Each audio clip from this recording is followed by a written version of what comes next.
की दूध का दूध पाणी का पाणी होईल, किती संख्या आहे काय आहे. पण मला असं वाटतं की जनगणना करण्याची आवश्यकता सरकारला नसावी. कारण बाठी आयोगानं आत्ताच रिपोर्ट दिलाय. एक चांगली गोष्ट आहे की केंद्र सरकार जनगणना करतंय.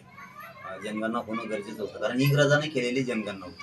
त्याच्यानंतर जनगणना झाली नव्हती. हे लक्षात येईल आता की जी फुगून आकडा दाखवला होता ओबीसीचा आणि जास्तीचं आरक्षण लोकांचं अतिक्रमण करून जास्तीचं खाल्लं होतं. ते तरी चांगली गोष्ट होईल आता त्याच्यामुळे उघडं तरी पडत की दूध का दूध पाणी का पाणी होईल, किती संख्या आहे काय आहे. हे तर चांगलीच गोष्ट आहे. पण मला असं वाटतं की जनगणना करण्याची आवश्यकता सरकारला नसावी. कारण बाठी आयोगानं आत्ताच रिपोर्ट दिलाय. त्या जरी शिफारशी लागू केल्या तरी पण भागतायत. काय जनगणना करण्याची आवश्यकता नाही. परंतु आता सरकारची इच्छाच आहे. केली तरी हरकत नाही. आमचं काय विरोध असण्याचं काही कारणच नाहीये. आणि हे करत असताना मात्र जी आयोग गठीत केला जाईल आता, जी समिती असेल, जे काय असेल, त्याच्यावरती लोक मात्र निष्पक्षपाती काम करणारे असले पाहिजेत.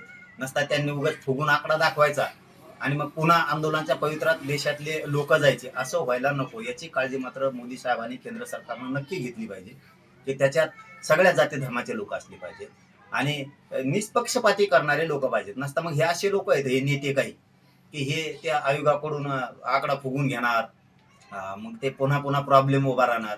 त्याच्यामुळं जसं बाठे आयोगानं काम केलं होतं निष्पक्षपणानं आणि स्वच्छ चांगलं काम केलं होतं, त्या शिफारशी सुद्धा लागू करायला पाहिजेत. पण आता जर नसल्या करायच्या तर येणाऱ्या आयोगात तरी किमान चांगले लोक असणं आवश्यक आहे. त्यांनी कुठेही जाती भेद करता कामा नये. खरी संख्या त्यांनी समोर आणली पाहिजे आणि त्याचबरोबर कोटा सुद्धा त्यांनी आता वाढवला पाहिजे. आरक्षणाचा कोटा सुद्धा 52% ओबीसीचा करायला पाहिजे त्यांनी. कारण हे सुद्धा आवश्यक आहे करणं. कारण म्हणजे ते सगळ्यांनाच आरक्षण पण पुरत, सगळ्यांना ही, कारण आमच्यावर लय अन्याय झालेला आहे. आमचं आरक्षण 72 जवळपास 75 वर्ष खाल्लंय यांनी. आमचं आरक्षण असून सुद्धा आमचं आरक्षण खाल्लंय.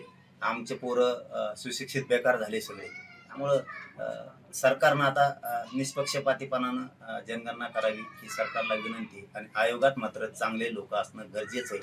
आणि जर माझी पुन्हा तेच म्हणणं आहे की एखाद्या वेळेस जनगणना करायची सुद्धा गरज नाही. बाठी आयोगाच्या शिफारशी जरी लागू केल्या तरी पण सगळ्याला न्याय योग्य मिळेल.